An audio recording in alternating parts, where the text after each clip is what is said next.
Hello everyone, good evening. তো সেদিনকে আমি চলে গিয়েছিলাম আমার মাসির বাড়িতে, কারণ সেখানে মানে লক্ষণপুর আমার মাসির বাড়ি। আর ওখানে হচ্ছিলো খুব জাঁকজমক করে কালী পুজো, প্রচুর লাইটিং ছিল, মেলা বসেছিল খুব, মানে ওখানে বড় একটা বড় উৎসব আর কি, শ্রেষ্ঠ উৎসব লক্ষণপুরের।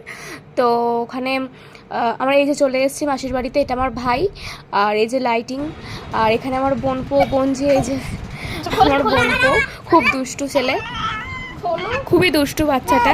আর এই যে দেখো লাইটিং, এখানে আর বাজি ফাটানো হচ্ছে, প্রচুর বাজি পোড়ানো হয় এখানে। আর আমরা মেলা ঘুরতে বেরিয়ে পড়েছি। আর মেলা মানেই তো এইসব কানের হার, এইসব কিছু। আর আমি প্রচুর কানের কিনতে ভালোবাসি, আমার প্রচুর কানের আছেও। আর আমি তবুও কানের কিনেছি, কারণ আমার আমার খুব ভালো লাগে কানের কিনতে। আর এদিকে সব টয়েস দেখো, আমার এটা পছন্দ হয়েছিল কিন্তু মা আমাকে কিনে দেয়নি, কি আর করা যাবে। আর সব টয়েস এমনিতে আমার বাড়িতে অনেক আছে। আর এদিকে দেখো মেলা ঘুরতে বেরিয়ে পড়েছি। আর এখানে ভাবছিলাম যে কি কিনবো কি